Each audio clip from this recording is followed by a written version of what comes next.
Okay, good afternoon, ladies and gentlemen. Let me have your attention, please. All quiet, please. Thank you. Go ahead, have your notes out. We're going to continue on with exploration. Western Europe moves out into the world, which is material that we're going to be covering in class. It's also covered in Chapter 16, which you're going to be quizzed on. When's your quiz? Actually, I think I changed it for you guys because I was looking, and the week we come back after break, that Monday is the first Monday that you don't come. It's like the new thing. You guys have heard of that, right? Yep. So when do you actually come, I guess fairly consistently and easy to remember? Tuesdays and Thursdays, yeah. Tuesdays and Thursdays, yeah. So Mondays, you don't actually physically come here. I think in my class, it's like, I don't know, it's like whatever. I'll have here, I'll tell you this, and you'll hear it from your other teachers too if you need to chime in. We have office hours, so 8:45, 9:45 is electives, fitness, health. You, if you needed to, you could Zoom in to your teacher if you need to have office hours to talk to them. Spanish 9:45, 10:45, math 10:45, 11:45, English speech 11:45, 12:45, history, business and econ 12:45, 1:45. So, and probably I don't think this is going to apply to you guys so much as if I got for some of the students who are at home, like on a regular basis, that want to chime in and ask me questions and so forth. If you guys got questions, you'll see me on Tuesdays and Thursdays. So, if you wanted to. But anyway, we'll be sorting some different things out. I already got you guys, when I have videos, did you watch the videos I already assigned you? Little video clips. Are you checking Google Classroom? So what was the Google Classroom video clip that I had you guys watch? Yeah, right, yeah. Was it really long, like a whole half hour or something? How long was it? Yeah, it was very short. And then the other one, I think I had another one in there, and I had you watch the first two from that episode. So watch those. It's kind of like if I don't get to teach you in person, then those would be things that I normally would include into the class, right? Because it's really easy, they're free, they're on YouTube, and it's relevant to what we're doing. And I'll have a few more of those, so keep doing those ones. And I'm also trying to figure it out, some of you guys I was talking at lunch, I'm trying to figure it out, because normally, in our next unit, there's 2 full-length feature films that I would show in here, right? One of them is called The Mission. Raise your hand if you've seen The Mission. Didn't think so. Raise your hand if you've seen Amazing Grace. Didn't think so. These are movies. They're really good movies. And they help to explain, The Mission helps to explain what's going on with Native American peoples in South America, which is going to be subject during the next unit. Amazing Grace has to do with John Newton and William Wilberforce. Raise your hand if you've ever heard of those guys. John Newton was a sea captain. Never heard of him. He was a slaving sea. You have. What do you know about John Newton? That's just his name, so you don't know anything like what he did? Okay, yeah, all right. So John Newton was a slave ship captain. Was that the only thing he did? Eventually he felt really bad about it because being a slave ship captain, how many of you guys want to be slave ship captains? I don't know. Actually, over here, I think, didn't I buy slaves from you in the last class? Yeah, you're like, I'll do anything for some money. I'll sell off my neighbors. Just trade me some guns. Whoa. Yeah, wow. Do you have a conscience that you did that? No, not really. No, not really. Anyway, John Newton made a lot of money selling slaves overseas to the Americas from Africa. And eventually he got it on his conscience and he felt really bad about it. Right? And he apologized, right? And he wrote, actually, a very, very famous piece that was later put to music, and it's known as, exactly, Amazing Grace, which is the title of the film. And the film is about the effort to abolish the slave trade. Okay, so that's going to be a very important component that we'll look at in the next unit. And we're going to figure this out because sometimes you'll be watching some things, particularly, again, next semester, actually, starting on January the 4th, when you're going to be in school one less day, or half a day less per week. So we'll include those things, and we'll fill you in as far as how that's all going to work out. But one of the things, I want you to already start thinking about this, and don't say anything, but did I already talk about a research project you guys are going to do next semester? Did I?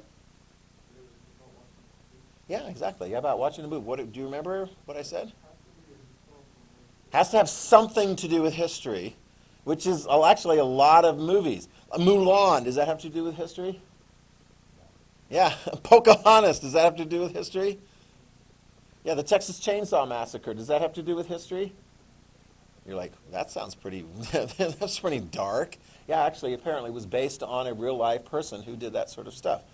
Yeah, no, I mean, it's kind of like, whoa. So some students, because they're asked, most students will get their first choice. So don't say anything, because if you say, whoa, that's my first choice, I got dibs on it. You got dibs on nothing, right? You think you got dibs on something if you say that. But what's going to happen is somebody else is going to hear what you got dibs on, and they'll put it on the top of their list. Flip of the coin, they get it. Sucks to be you. Except you'll probably get your second choice or your third choice and so forth. Most people, when they put in the list, and this will be fairly early next semester, so be thinking about this. Put their list in for like what movie they want to do. So let's say you had Mulan, you would watch the movie, hello, and then you would research to find out what's true or not true. Okay, it's one of the things I like to do with showing movies in class, not just for the fun of it, but to see what is true, because I'll do the research for the ones we show in class. But I want you to get into the habit of doing the research so that you don't just like take at face value something that you see on a screen and go, oh, well, that must be the way it is. Any of you guys into the Netflix series, The Crown? And you guys have parents that are into the Netflix series, The Crown. Have any of you heard of the Netflix series, The Crown? Thank you very much. What does it have to do with? You don't know. It's something. It has to do with the crown. I'll give you a clue. It has to do with the royal family. Guess which country's royal family it has to do with? No idea? I'll give you a clue. They would understand me in the language that I'm speaking right now. England, yeah. So it's the English royal family. And I think they're in their fourth season, excuse me. And it's basically like Queen Elizabeth II. And she starts out as a young queen because her father dies, fairly young. And the fourth season, like she's much older, and her oldest son is all grown up, and he married, his name is Charles, and he married Diana. It's really interesting because if you're watching this, it's drama, and it's history, and is it 100% true? No, it's got all kinds of like leaning this way and leaning that way, and the people who are like supporting Charles are like, man, they're tough on him. They're like saying that he cheated on his wife. Well, yeah, he did cheat on his wife. Well, they're portraying Diana as like that she didn't do anything wrong. All right, well, that's a fair criticism. Depending on how things are presented in drama and television and movies and so forth, it can really lead a lot of impressions on the people who view it. That's part of history, right? I mean, are you going to have grandkids? How are your grandkids going to think of President Obama, President Trump? What you have to say to them, how they kind of take it in through various different media sources is going to have a lot of impact on what you think of them, on what they think of them, right? I mean, you guys are forming opinions about it, and I don't know, how many of you guys have seen face-to-face Barack Obama or Donald Trump? Any of those people up there, have you seen them face-to-face? Have I? I went to Richard Nixon's Christmas party. You're like, what? Yeah, when he was the president of the United States, he didn't invite me directly. My dad, Orville Hanson, was a member of Congress, and they invited all the members of Congress and their families to come to the White House for a Christmas party. It was pretty cool. It's all glistening and trees all decorated and so forth. My younger sister got the best experience because she needed to go to the bathroom, which meant that she needed to go to the bathroom at the White House, so they took her to a bathroom at the White House, which is a place that none of the rest of the family got to go into. And apparently it's pretty cool. It had all kinds of really cool things and so forth on it. So, I mean, you build up various different experiences, but this is going to be important. When you look back in history, I want you guys to get some training on how to evaluate that. And movies is one of the ways to do that. And basically, I know you're going to be watching movies anyway, forming opinions, so I want you to get skilled at how to evaluate it. I'm going to turn you into horrible people, just like me. If you watch a movie that has to do with history, you're going to go, I wonder if that's true. And guess what you're going to do afterwards? What are you going to do after you watch a movie and you're wondering whether or not it's true? Yeah, exactly. Research it. Yeah, look it up. And just like type in the name of the movie. Is it true? You know, I mean, it's fairly easy to do. And you'll get various different perspectives. Okay? So anyway, that's going to be coming up. We actually are getting very close to the end of this unit. And we'll have our test. I'm leaning toward as soon as we wrap it up. And so that's going to be probably not the first day you guys come back, but maybe even that Thursday the 7th to get it fresh rather than kind of drag it out so that we can get started on the next unit. Yeah. Oh, whoa. When we get to the research, she's already interested about the research paper. The research paper, I'll give you all the training you'll need to know and so forth, and it will be written. You'll type it up. Yeah, it'll be a at-home typed research project that you'll give to me. And everyone's going to have a separate topic. All of my students in the 9th grade history are going to be having a separate film, which will actually be a little bit easier. Less competition. Usually I'm teaching all the 9th graders. This year, because I've got 2 11th grade classes, I just got half of the 9th graders. So your chances of getting the movie that you want first off go up just that much more. Okay? So, anyway, yeah, don't say which movie, because otherwise somebody else might want it. And then you'll just have to, I don't know, should we go to war in here? I'm thinking before we get to the break, there is actually competition. Write this down. You ready? Write this down. Because this is going to transition into it. There's 5 European countries. I may have said it already. If I did, then some of you guys really could tell me right away. Here's the first one. 5 European countries that are going to take the lead in exploring and establishing colonies, conquering territories in other parts of the world, namely the Americas, but also in Africa and Asia. Raise your hand or tell me one of those countries. One of the 5 countries. Yeah, one of the 5 European countries. France, good, France. You guys got France? Okay, got France. What do they speak there? What language do they speak in France? French? Good. Give me another one. One of the 5 European countries. We got France. Britain, very good. Britain, you got that written down? What language do they speak? British, yeah, or English, yeah, either way, yeah. I speak British. Yes, I don't speak just English. I speak British. Okay? Give me another one. Did we cover these last time? I think I did. No? You're like, no? Give it a shot. Let's see, we got France and Britain out of the way. Oh, because you already talked about how France and Britain fought over North America and they fought in India. Give me another one. It's this one. Actually, we gave you the notes on this one. Where's this guy from? It's a bit of a clue. I'm going to have to deport you if you don't know. That was a clue. Just take out the D and just start with port. Port you. Portugal, yeah. Portugal. Okay. What language does it speak in Portugal? Portuguese, that's right. What's another one? We're starting to run out. So we got Portugal, we got France, we got Britain. There's 2 more. Hablo Espanol. Did I ask that right? Spain, very good. What language do they speak in Spain? Spanish, very good. Okay. And then we'll take a volunteer on the last one, the last of the 5. It's one of the smaller ones. It's only actually been in existence since 1618 at the end of the 30 Years' War. Yep, the Netherlands. Very good. The Netherlands. What language do they speak in the Netherlands? Dutch is right, yeah. It's really weird because, like, the Netherlands don't speak Netherlanders. They speak Dutch. And sometimes people refer to, what's another name for the Netherlands that sometimes people use? Sounds like it's the last name of the actor who is the latest one to portray, act in the Spider-Man series. Seriously? You don't know the name of the actor who's in the Spider-Man series right now? What did I hear it?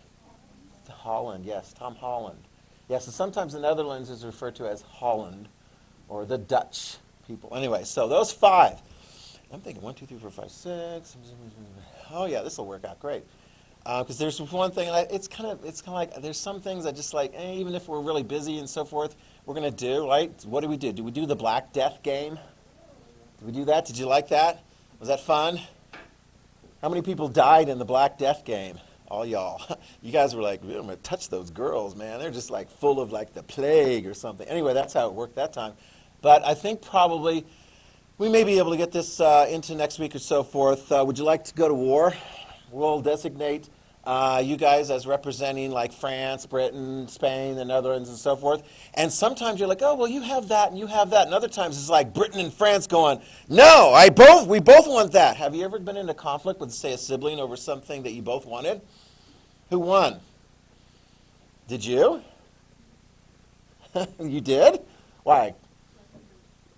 Because my sister's way, you would defeat and take something that was desired by your younger sibling? She's like, no problem. Nope. Would you take candy from a baby?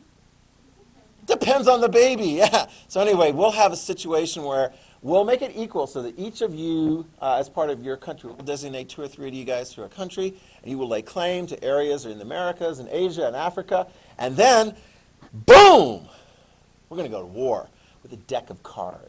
Do you like that? You guys feel lucky? Yeah, well, we'll see how lucky you are. All right, we got to lay it out, though, first, okay? We got to lay it out first. We start with the Portuguese. Write this down. We got Portugal is the first one out the bat. The Portuguese are going to be the trend setter when it comes to, I don't know, why are the Portuguese spending money on ships and sea voyages? I mean, seriously, raise your hand if you can tell me. Why is the Portuguese? Henry the Navigator. He's a prince. They call him Henry the Navigator because he spends Portuguese money on navigation, on ships, and exploration. Like, good grief. Why'd they do that? Raise your hand if you can tell me. Oh, come on, don't be shy. Why? I know you didn't raise your hand. Nobody else raised their hand. Why did the Portuguese spend money sending ships out into the waters? What were they looking for? Land? I'll tell you, they were looking for something that they already knew, the destination they already knew.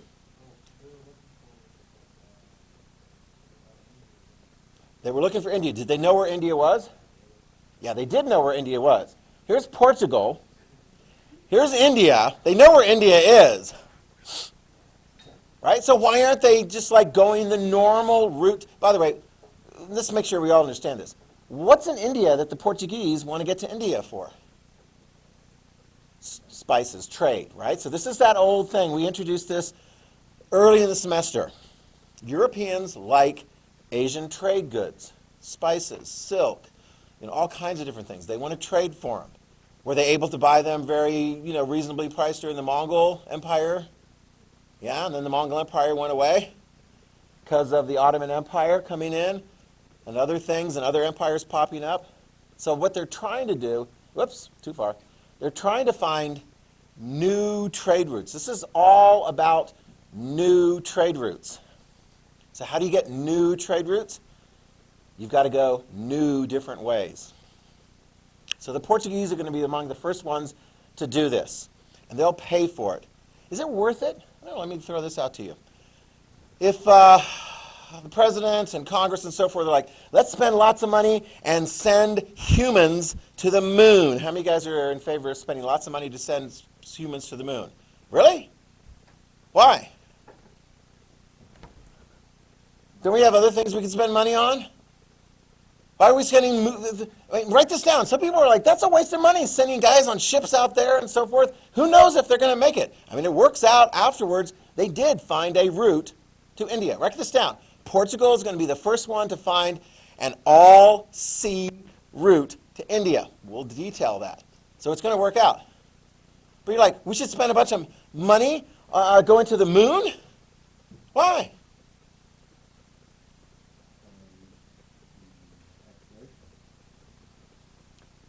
Does anyone have, should we spend that much money sending men and women to the moon? Right now?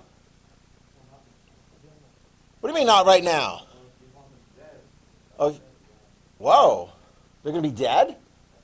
Do we know how to spend men? Do we know how to safely send men and women to the moon and bring them back? What do you mean? I thought you were like, this is a new thing. Didn't we already do this? So why should we do it again? I don't know. What would be the thing that we maybe, if we're going to like do space exploration, we should spend a lot of money trying to send men and women to? What's that? To where? Different planets, exactly. Yeah. I mean, pick a planet. What would be a cool planet to go visit? Mercury. Ooh, yeah. You got to put on your hot suit there. Yeah, Mercury would be a little warm. Venus would be a little iffy. Maybe Mars and so forth. But here's the deal. I mean, this is actually an important thing. Because these different people come to the monarchs. They'll say, let's spend some money. This is going to be worth your while. Did we actually get anything of value for all the money we put into our space program? Is there any long-term value? Yeah, actually there was a fair amount of long-term value. Do we know how to send rockets up into space? Are there other things you can put on rockets besides, things that are going to go off to the moon and so forth? Yeah, I mean satellites and various different things. Was it money well spent for Portugal to pay for sea captains and ships to go out exploring in the Atlantic? Yes, yes, yes. And who sealed the deal for Portugal? His name is Vasco da Gama. It's in your handout, right? So if you look on page 3 of your handout, Vasco da Gama. He was the Portuguese sea captain that, he completed the work that had been started by previous Portuguese sea captains. The earlier Portuguese sea captains had gone out to the Azores and the Canaries and Cape Verde, and they had landed at further southern parts of Africa and establishing contact with those coastal areas of Africa. Okay? And in fact, sometimes let's say we're like, hey, we're popping into your African coastal city, and we could really use some slaves. Are you going to sell us some slaves? Yeah, we saw that last time. We're going to see the beginning. It's almost like the same time that Portugal is developing all these trade routes or trade exploration and so forth, they're also developing contacts for the slave trade. And we'll get back to that later because that's going to be a big, big deal. But notice this. This is a key difficulty. What are the waters like at the southern tip of Africa? Who was the first sea captain to ever get around the southern tip of Africa? Vasco da Gama was the first one. If you actually go there, maybe look at this map and so forth. You've got the Atlantic Ocean, you've got the Indian Ocean, and then, can't really quite see that, you've got Antarctica. So you basically have two oceans kind of coming together. It's wild. The storms and the water and the waves down there are crazy. Actually, some of the image I have in my mind are sea lions and otters, or not otters, but sea lions and seals going around this way and so forth. And there's some serious great white sharks down there, eating them all up left, right, and center. People said this is impassable. I can't remember the name that they had for it, but it was the point of death, the Cape of Storms. Well, Vasco da Gama got around it, write it down, and they renamed it. They called it the Cape of Good Hope. The southern tip of South Africa is called the Cape of Good Hope. Why were they so insistent on getting around the southern tip of Africa? Yeah? Exactly. Because they knew that in the Indian Ocean, there was a lot of trade going on in the Indian Ocean, along the east coast of Africa, and to India, and in among the Arabians. A lot of trade. Those vessels never went all the way over to the Atlantic because, why bother? I mean, seriously, there's no real incentive. Who had the incentive to figure out a trade route that would connect Atlantic Ocean and the Indian Ocean? The Portuguese. Make a note of this. Vasco da Gama had at least one person on his ship that had experience. It was his pilot. It was like his navigator who had experience in the Indian Ocean. This guy knew, working for Vasco da Gama, I want to say he was from India or Arabia or so forth, but he knew the trade winds, he knew how to journey in the Indian Ocean. And so once Vasco da Gama was able to get his ship around the Cape, what will become known as the Cape of Good Hope. Then they made their way all the way to India. Anybody know anything about monsoon winds? Yeah, what are monsoon winds? They're very strong winds. Do they kind of come and go one day after the other, or are they more like seasonal? Very good. They're seasonal winds.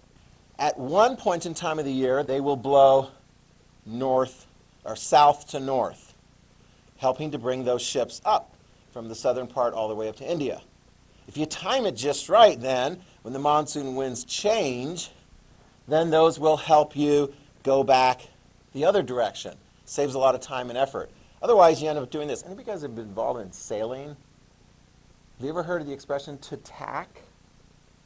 It's really weird. It's like you sail into the wind, and you kind of have to go this way, and then that way, and then that way, and then that way. It takes a little longer to get where you want to go, but that's how you do it.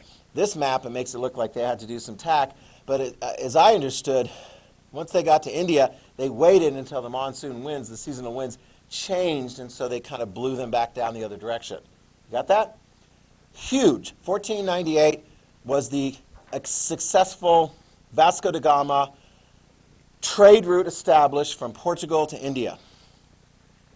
And here's the deal. When they arrived there in India, and they were like, wow, we want to buy spices and this and that and so forth. And there wasn't that much in Europe that the folks in India really wanted. I mean, they're like, hey, just hand over your silver. We'll take silver. We like silver. And so even though there wasn't that much in Europe that was manufactured and created that folks in India wanted, nevertheless, after they bought it and they came back, here's the deal. Get this? Make sure you write this down. When Vasco da Gama got back to Portugal, how much tariffs did he have to pay? How much security did he have to pay? How much profit did he make from that journey? Oh my gosh, it was tremendous. Write this down. A huge profit. Portugal knew this trade route is like gold. This is a very, very valuable trade route. This is why I told you, Portugal is the first one to do it. Many of the other countries are going to go like, wow, we want to do that too. We want to make some money. Why should it all go to Portugal? Just because they were the first, bust aside, Portugal. Let us come in and take over those trade routes. Write this down. Portugal did some things to defend their trade routes. Two things in particular. One thing, they established forts along the coast of Africa, on the west coast and on the east coast. Those are very important because if you're out in the ocean and you're like, wow, there's water everywhere. I'm thirsty. Is there something bad about ocean water for when you're thirsty? Do you drink ocean water? Where are you going to go for fresh water? You go to the coast, right? And there you'll have access to fresh water and trading, and if you need to buy some slaves, if you need to buy some provisions and so forth. And so the Portuguese, make sure you understand this, they're actually going to start not only establishing some connections, friends along the coast, among Africans along the west coast and along the east coast. Eventually they're going to start establishing some forts. Got it? Because they don't want the Europeans to come in, other Europeans like the Spanish and the British and the French and the Dutch. They don't want them to come in and push them aside. All right? There's another thing the Portuguese will do, and the other countries will figure this out too, and they're like, oh, I want some of those. If anybody else tries to bring their ships along the Portuguese trade routes, what are the Portuguese ships going to do to those other ships from Spain and the Netherlands and Britain and France? Yeah, with what? Very good. What kinds of guns? Perfect. Write it down. The Portuguese will develop, they're among the first ones to develop, cannons that work very well on ships. Got it? A cannon that works very well on a ship. This is a European innovation. In fact, the Europeans were the first ones to come up with cannons. Let me tell you about cannons. Anybody know how to make a cannon? How do you make a cannon?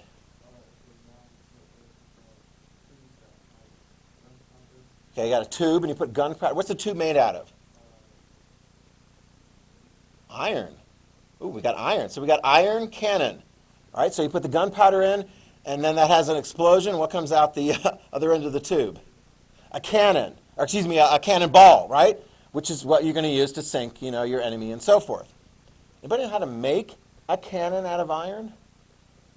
Is it going to be a hot process or a cold process?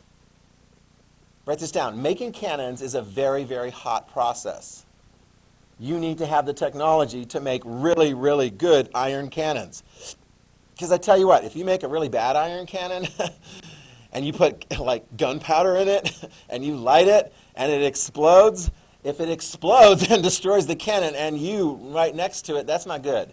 You don't want that kind of cannon. You want really solid, excellent iron forging techniques so that when you build a cannon, you put the cannonball in, you put the gunpowder in, you have the explosion there, all of that force, boom, shoots the cannonball out at your enemy.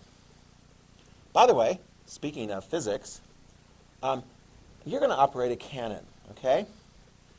Let me see. I need something. All right, let's just say this is your cannon. All right, where are you going to stand when you're like operating the cannon? Wow, that was quick. Why are you going to stand to the side? Oh, really? So if you have an explosion and it pushes out one way, is that like physics or something, like Newton?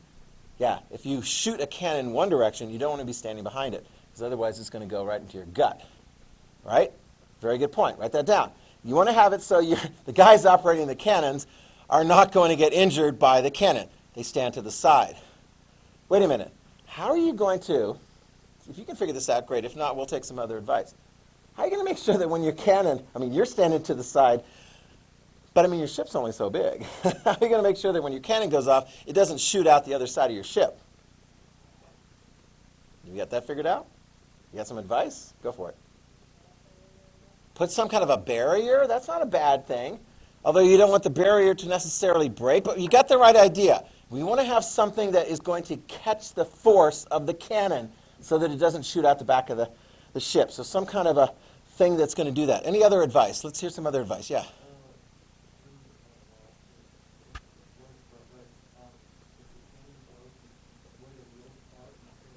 Wheels? What are you talking about, wheels? Where'd you come up with wheels? What are the wheels? You're going to put wheels on the cannon? Oh, so you're going to roll into position. So it's going to be, let's say you got a ship right here and you're operating a cannon, right? And we're going to sink the ships over there, right? So we got the cannons here. It's going to fire and it's going to roll back on wheels, but not too far back that it goes out the other side of the ship. Write that down. The Portuguese developed that technology. And the other countries, they will develop it too. Right? So if you think of like, wow, so like, I've actually had students do the research paper on movies like Pirates of the Caribbean. Is there some accuracy in the movie Pirates of the Caribbean? As far as like the way that the cannons work and so forth, you could even just do research on that component. Yes, it's very important. The Portuguese have got their ships. They've got their trade routes. They've got their fortresses. There are places that they can trade along the coast of Africa. They're making connections. They're making bank. They're doing well. Woohoo! Portugal. Spain is jealous. Let's get to Spain. Spain is looking at this development. Now, this won't be completed until 1497, 1499. Spain, in the meantime, is noticing, and they're pretty far along. Portugal's pretty far along. Spain's like, man, those Portuguese, that's a really good idea. But we want, I don't know, man. There's this guy that shows up. Write this down. The King and Queen of Spain. This is actually, I want to say, like the parents of Philip II. So we already know these Spanish. This is like early before the Protestant Reformation. This is before Philip II, who married Bloody Mary of England, right? This is Ferdinand and Isabella. Ferdinand and Isabella, they married and they brought their two countries together and created one country, Spain. And this Italian guy shows up, Christopher Columbus, and he's got these remarkable, interesting ideas. And he tried to get the Portuguese to pay for a bunch of ships. Are the Portuguese interested in paying for ships? Well, yeah, they have been. But here, Columbus's idea is to go a completely different route. He says, I can get to India and China, but I'm just going to go completely west. I'm not going to be going south around Africa, because at that point they didn't even know if they can get how far around Africa. That's pretty far south. Although, take a look at the map. What is even further south than the southern tip of Africa? The southern tip of South America. When you go around the southern tip of South America, that's some pretty cold waters, because that's very, very close to Antarctica. But anyway, Christopher Columbus says, I'm going to leave Spain on a ship. If you provide the money and the ships and so forth, I'm going to leave, and I'm going to go here. And about the time I get here, watch this. Look at this. About the time I get here, he got his calculations all wrong. He's like, about the time I get about here, I'll be here.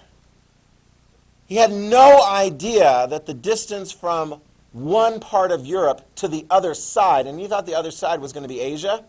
He had no idea that it was that far away. But he realized that the winds that were blowing ships out here ultimately picked up, and they were circular, right? In the Atlantic Ocean, they're circular.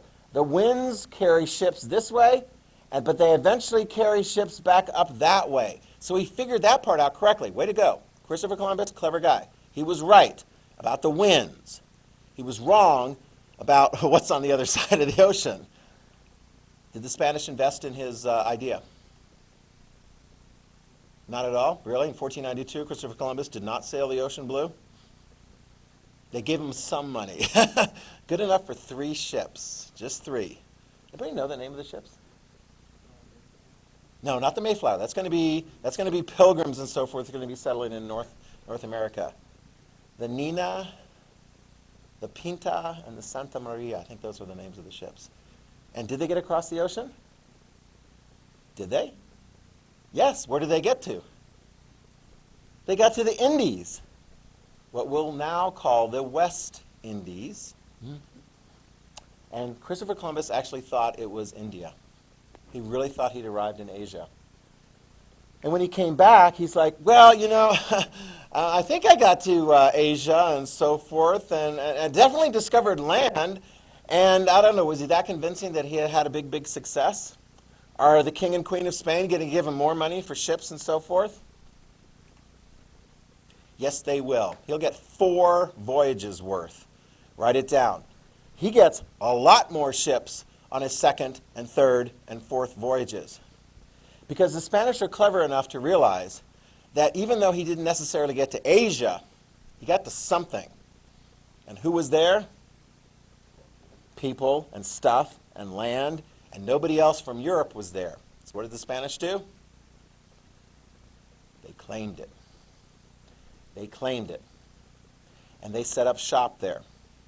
Christopher Columbus himself will set up shop on this island of Hispaniola, and he will become a director, and he will become like a governor of that area. And what will he do? This is why we don't celebrate Christopher Columbus Day hardly anywhere else in this country anymore. It's not so much that he oh, shame on you for discovering a way to get to America. It's what he did in America afterwards. What did he do in America afterwards that's going to be so troubling? He's got all this land that he's now claimed. I mean, were there people living there? Yeah.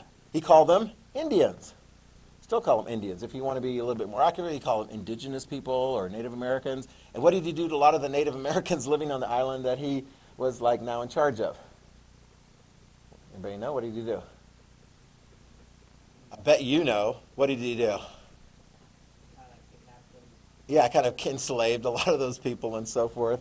Yeah, which is why, it's like some indigenous people are like, I didn't like Christopher Columbus. Look what he did. So it's kind of a mixed thing. Heroic, explorer, and so forth. But the other part of it is he did take advantage. Was he the only European that took advantage of native populations that they came in contact with? No. That's going to be pretty common. All right? Way to go, Christopher Columbus. Way to go. Very impressive. Who can surpass the achievement of Christopher Columbus among Spanish explorers? Well, how about we try this guy? His name is Ferdinand Magellan. Ferdinand Magellan. He is a sea explorer, right? So he's a sea captain. And he persuades, let me see if we get the date on this one, because we've got them all right here. Oh, yeah, there we go. Ferdinand Magellan. This is going to be 1521. So not too long after Columbus, within a few decades, he's going to persuade the Spanish to pay for a journey, and he's going to go all the way around the planet. He's going to go all the way around the planet. Because the Spanish had discovered, right, Columbus bumps into here, and then they bump into here, and they bump into here, and he's like, I think if we go far enough south enough, we'll actually get to that ocean that's on the other side, that on the other side of that ocean is Asia. And I think they underestimated again how big that ocean was. What's the name of that ocean? The Pacific Ocean. His job is to get around the southern tip of South America. Not easy, very hard, very difficult. A lot of his crew was going, you are nuts. He's like, press on, man, press on. We can get this thing done. I think one of the ships actually turned back to Spain. They're like, you're going to get us all killed. I was like, who's going to come to our rescue? But he made it. And so what do we call the southern tip of South America now? The Straits of Magellan. And then he got into the Pacific Ocean. And that's big. And there's like, oh my gosh, some days the wind was not blowing very well. They're running out of supplies. The supplies they do have are like, they're not that great. They hadn't really quite discovered citrus fruits yet. The value of limes and lemons and so forth, so you don't get scurvy and your teeth don't fall out and nasty stuff like that. The British will be well known for figuring out, have plenty of citrus fruits on your ships, otherwise you're going to get scurvy, which is why the British are sometimes referred to as limeys. Ferdinand Magellan knew that he made it when he got to areas on the other side of the Pacific Ocean that were on the charts. He knew he had conquered the Pacific Ocean.